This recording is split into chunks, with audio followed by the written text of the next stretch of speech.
Natalie Portman said no. She read the script, understood what the role demanded, and walked away. She was protecting herself, but one girl didn't. A 15-year-old from Malibu, with no agent and no real acting credits, recorded an audition alone and sent it across the country. Out of 2,500 actresses, Hollywood chose her. And what happened next is a story the industry never really told. When I started researching Dominique Swain, I expected a familiar story, a breakout role followed by a quiet fade. But that's not what this is. This is the story of a performance that should have launched a career, and instead defined it in ways she couldn't escape. Stay with me, because once you see what happened, you can't unsee it. To understand this story, you have to understand Hollywood in the 1990s. This wasn't just the era of blockbusters and spectacle. There was another side, riskier, more daring, driven by independent studios willing to take chances. Filmmakers were finally being allowed to tell stories that made audiences uncomfortable.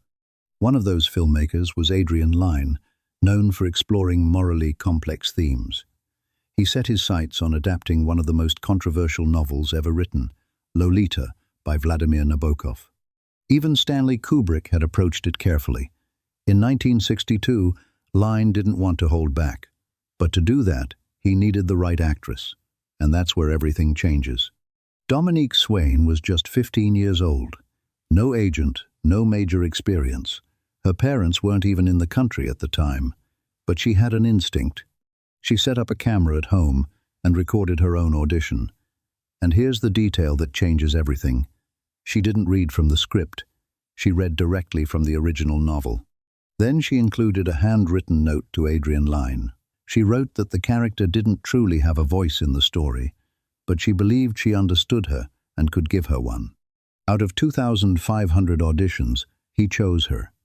And that raises a question that still lingers. Was this courage or a decision she couldn't fully see yet? Filming began soon after. Dominique was 15 when production started and 16 when it ended. The environment was carefully controlled, with strict protections in place. And the result was something undeniable. Her performance stood out not just as bold, but as layered and deeply human. At the very same time, she also appeared in Face Off, a major Hollywood success starring John Travolta and Nicolas Cage. Two completely different films, two completely different audiences, same actress. At that moment, the path forward seemed obvious. She had range, presence, and momentum. But that's not what happened. Because the film that should have defined her career barely reached American audiences, Lolita was considered too controversial for wide release. Major distributors avoided it. It premiered in Europe, while in the United States it was pushed to television before receiving a limited release. Most audiences never truly saw it. But the industry still attached the film's reputation to her name, and suddenly, the roles she was offered began to change. She later described being sent scripts that lacked substance, roles that didn't reflect her ability, but instead reflected assumptions made about her. She turned many of them down, again and again. She continued working in smaller films, independent projects, and supporting roles, but the trajectory that once seemed inevitable never fully materialized. And that raises a deeper question. Did Hollywood fail her, or did it decide her identity too early? Over time, the film itself began to change in the eyes of critics and audiences. What was once rejected started to be reconsidered. Many now believe that Adrian Lyne's version captured something essential, that earlier adaptations avoided the emotional reality beneath the controversy. And at the center of it all was Dominique Swain.